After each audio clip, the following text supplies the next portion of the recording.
My wife mocked me before leaving for my estranged brother, but just 2 months later she was at my door, furious that I never warned her about his past. I'm 24, male. My brother, Louis, male 30, has been out of the picture for the last 5 years. I don't really want to get into details, but he was always a bad egg.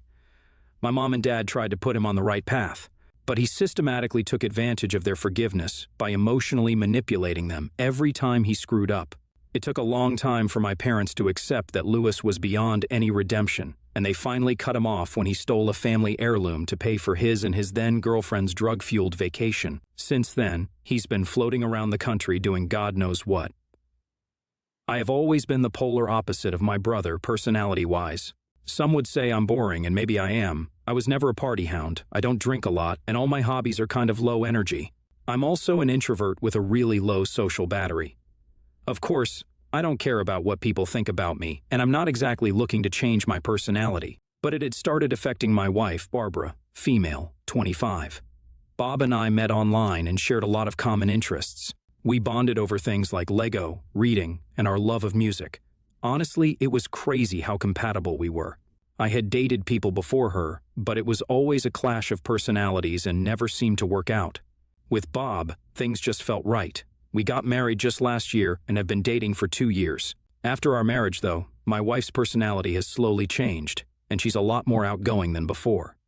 Now, before you all start making assumptions, I do not think this is a bad thing. People's personalities evolve, and people change over time. So it's only fair that my wife would not stay the same person for our entire marriage.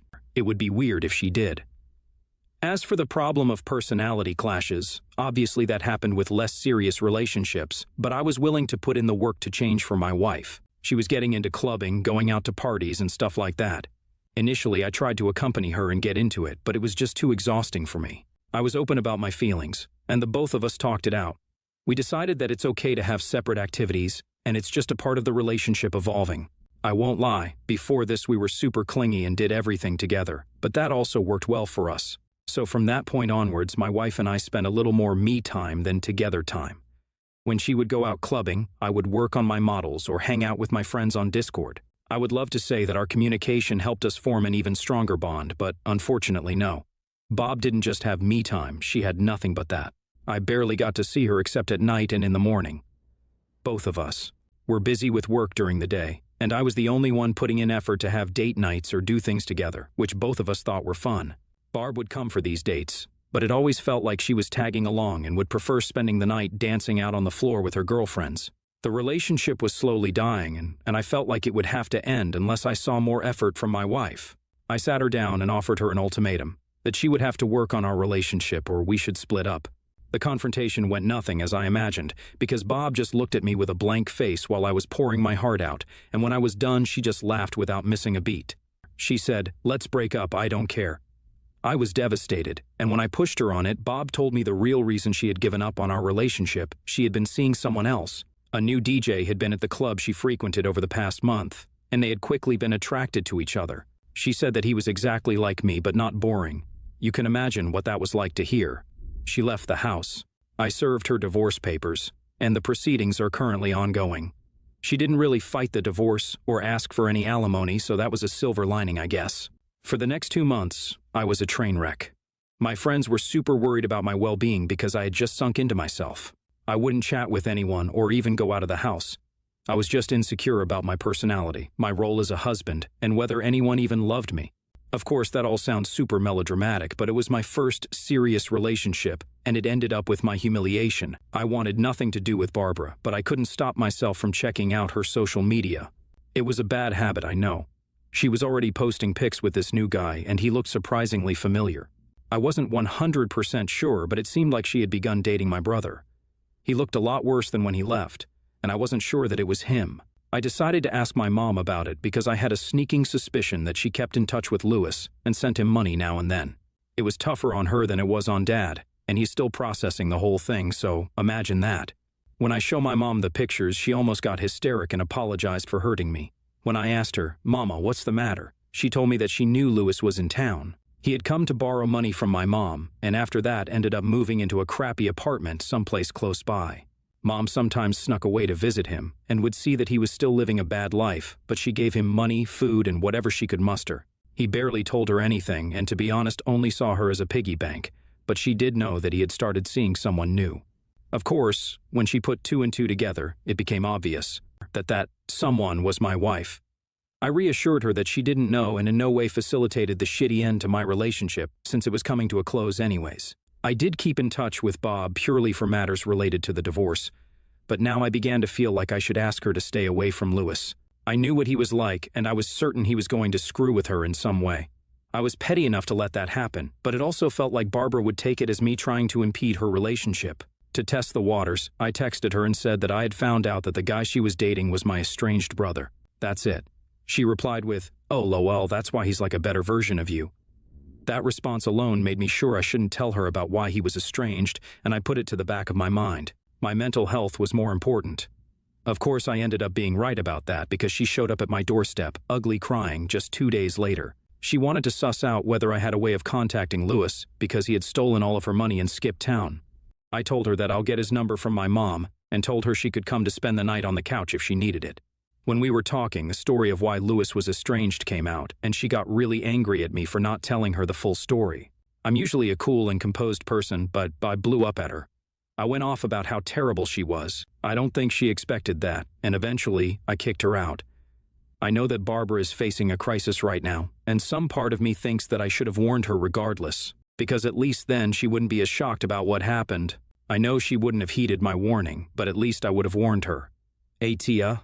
Update 1, so my mom gave Barbara Lewis's number, but he's obviously not picking up anybody's calls.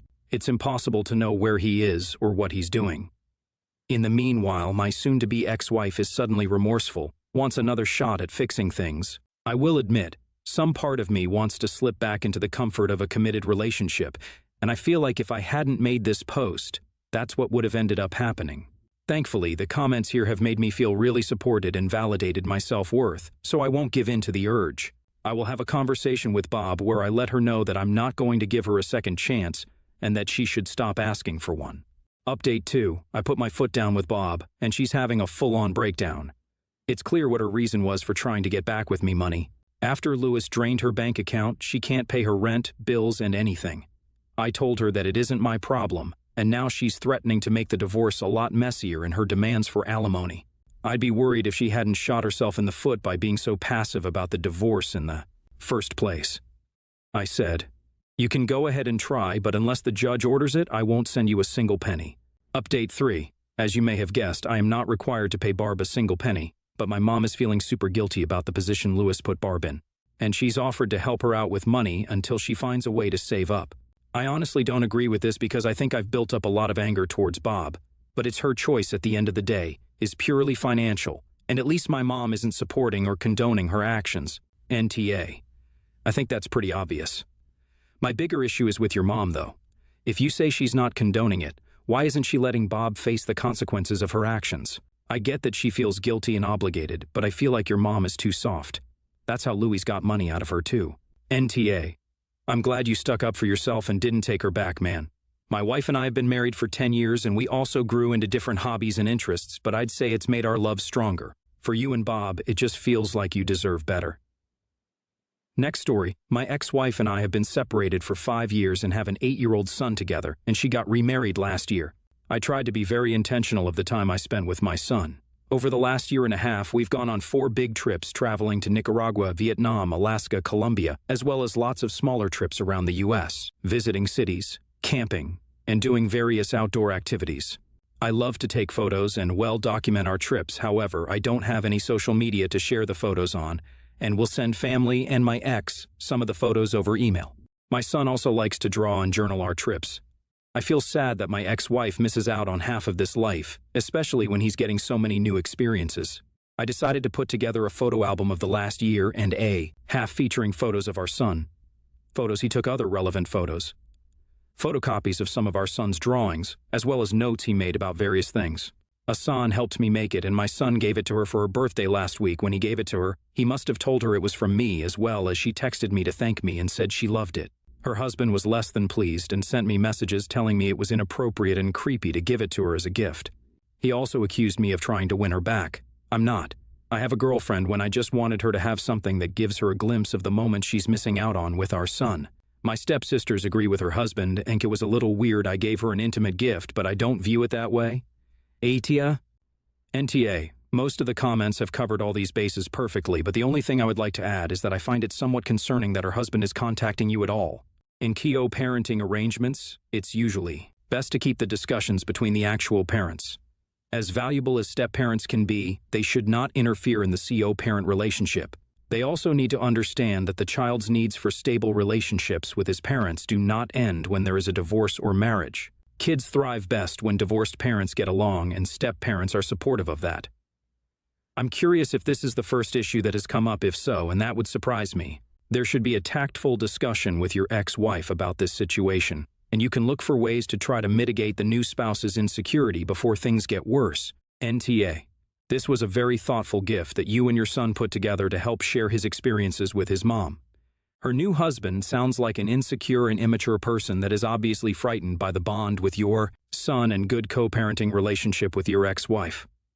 There was nothing intimate about the gift. You may want to share the text from the new husband with X so that she knows what is going on. Eventually, she will have to deal with it. The stepsisters need to just keep their comments and opinions to themselves. Next story. I, 35, female, and chronically ill and going through the process of a kidney and pancreas transplant. Currently, I don't use Facebook much, but all my extended family, friends from high school and college, etc. use it. There's been a lot going on with my health, and everyone's been hounding me for updates. I found the easiest way to update people, and since my profile is private, is to just post there as I go through the transplant journey. After my latest appointment with the transplant team, it was a lot of information, so I made a fairly long post about it. My husband, 34 male, has 3 younger half-siblings from his mom's second marriage. The oldest, Jane, 20, is autistic, but is pretty mature for her age, studying to become a doctor in a good university. Although we aren't super close, we've known each other for 15 years, and I even used to babysit her and her younger 2 siblings. We've never had an actual fight in all these years, but as hard as I've tried to have a relationship with her and the others, they have always made it very difficult to connect. Maybe that has to do with my husband being the black sheep of the family, and they see me as an extension of him. I've tried very hard to reach out to them and spend time with them, family gatherings, just to be treated like I'm not really welcome in the family. His parents, mom and dad, on the other hand, are generally very supportive and loving. I still continue to send birthday cards and text them to see how they're doing, and 90% of the time get no response. I'll be lying if I said that it didn't hurt a little that they ice me out so much, but I know you can't force people to have a relationship with you. So last night, after my long update about my upcoming surgeries, Jane commented on my post. It's very unusual for her to use Facebook, so I was eager to see it. When I saw her comment, it said, "Yeah, not going to read that, all happy for you," or "Sorry that happened, I don't really care." I was very hurt and thought that was a really nasty thing to say to someone sharing something so important and sensitive. I told my husband, and he admitted he told her via text that it was fine to post when I was hurt by it. He called me a snowflake and told me she's autistic so she doesn't get social norms, and why that was rude. I told him being neurodivergent doesn't give her license to be mean. We got in a huge fight, and he went to bed early. AITA. I didn't even say anything to her, just quietly removed her from my friend list, and she's obviously not going to want to see my future updates. Edit. My husband came home from work with flowers and apologies. He said he fought all day about how it had hurt my feelings, and that wasn't his intention. Apparently, he was sent an image of the meme from her when he okayed it, thinking that since I have a twisted sense of humor usually that I might get a chuckle and move on. He said he saw it as a nice being, that she was reaching out to me at all, and took it as her trying to lighten the mood and make me laugh. She did not send me the meme, but rather typed out the word "so." I had no reference of it being a meme, which would have taken some of the sting out. I would have thought it was just a joke in poor taste, but not a personal insult. Once he saw the comment written out that way, he understood my perspective and realized he messed up. He asked me to please still consider she didn't mean it that way, and not blame her, as he was the one that told her it wouldn't hurt me. Some of you asked if he usually puts me down or treats me poorly, and the answer is a resounding no. We are not headed for divorce, and he does have real remorse. He's been my rock and my advocate with my health for a very long time, and we make a good team. This was very uncharacteristic of him, which is why I wanted others' opinions. When my health suffers, I can be overly sensitive, and as a neurotypical person, I didn't know if maybe I was really being too hard on her. It seems it was poor judgment on his part, and maybe some miscommunication on hers for the way she presented it. Others asked what her mom, my mother-in-law, thought, and I don't know, as I didn't go to her about it, and she's not very active on Facebook, so I doubt she saw the comment before I deleted it. The consensus is clear that I'm not alone in thinking that she needs to learn some better people skills, compassion beside manners if she becomes a doctor. I think the best thing is for me to just reach out to her and explain why it came across as unkind, and not let people continue to make the excuse about her autism. That's not doing her any favors, and she's bright with a lot of potential. I'm always proud of her accomplishments and want to see her follow her dream and become a great doctor one day. Thanks everyone for your perspectives. NTA, she was definitely the a-hole. It costs nothing for her to not say anything hurtful. She went out of her way to write that and even reached out to her brother. If it's okay to me, it indicates that she recognizes it might be rude. I'm sorry that your husband was callous about it. You are not a snowflake. Your feelings are valid. He too is an a-hole.